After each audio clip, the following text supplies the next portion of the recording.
ঠাকুরপো, তোমারে পাশের বাড়ির ভাবি সকাল থেকে ডাকতেছে, তুমি যাও না কেন? ভাবির জামাই বাসায় নাই, আমারে নিয়ে যদি উল্টাপাল্টা কিছু করে তার জন্য যাচ্ছি না।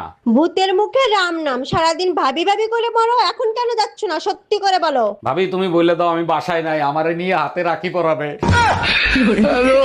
আরে ভাবি, ভাইরে দেখলাম রাগ করে চলে গেল, কি হয়েছে বলেন তো? আরে ভাই বলেন না, সকালে একটা কিস করছে, আমি 50টা টাকা চাইছি তাই দিলো না। এইটা কোনো কথা বললেন? ভাই কিস করছে তার জন্য আপনারে টাকা দিবে? স্বামী বলেই তো 50 টাকা চাইছি, সবাই তো 100 টাকা দেয়।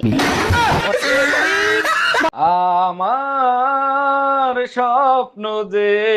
কি ব্যাপার অরুণ ভাই, সকালবেলা এত খুশি খুশি লাগতেছে, কাহিনী কি? জানেন ভাবি, কাল রাতে স্বপ্ন দেখি বউরে বাইন্দা উড়ো দূরে পিটাইছি। ভুলেও বউ পেটানোর স্বপ্ন দেখবেন না, বউ টের পেলে স্বপ্নের ভিতর ঢুকে পিটাবে।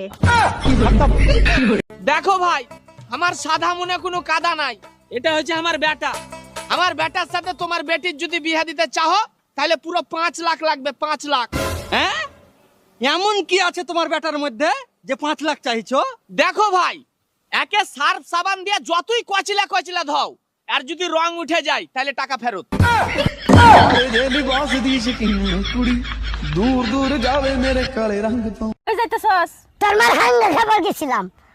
কি কইলি তুই? তোর মার হাঙ্গা খাবার গেছি। একটা দেখছ যা যারে কথা কবি, একটা সর মার একটা গালগুল ফাড়াইলাম। সর আমিও দেন, একটা আমারও হাত আছে। এই তুই এত বেদব হইছিস কবে তেরে? হ্যাঁ বেদব কি?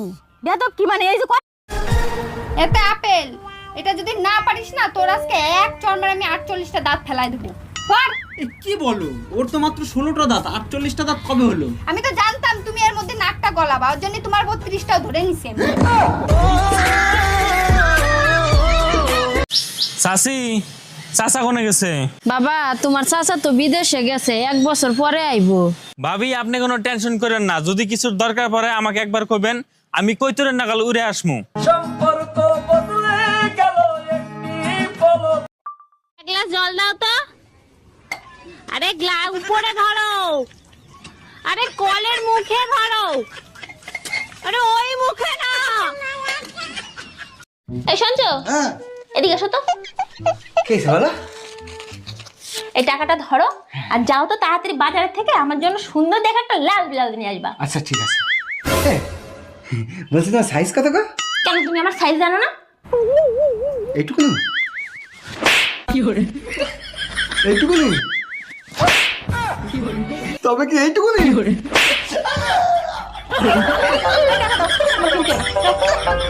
হ্যালো। এই কোথায় তুমি? তুমি যেখানেই থাকো এই মুহূর্তে বাসায় চলে আসো। কেন, কি হয়েছে? কেউ মারা গেছে নাকি? আরে কেউ মরে নাই, পাশের বাসার ভাবির ছেলে হইছে। পাশের বাড়ির ভাবির ছেলে হয়েছে, তা আমি কি করবো? এসে নাচবো? ছেলের চেহারার সাথে ভাইয়ের চেহারার কোনো মিল নাই, তাই তোমাকে ডাকতিছে।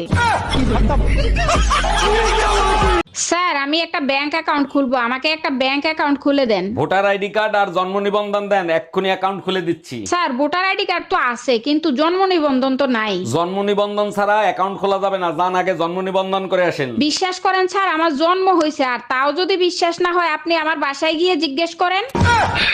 এই শুনো না, আমার 1000 টাকা দাও না, ডাক্তারের কাছে যাব। ডাক্তারের কাছে যাবো? তোমার আবার কি হয়েছে? তুমি তো ঠিকই আছো। চোখের ডাক্তার দেখাতে যাব, ঠিক মতো দেখি না, গোলা দেখি। ও আচ্ছা, এই নাও। 500 টাকা দিলা কেন? 1000 টাকা চাইলাম না। থাক, তোমার আর ডাক্তার দেখাইতে হবে না, এখন তো চোখ ঠিক আছে।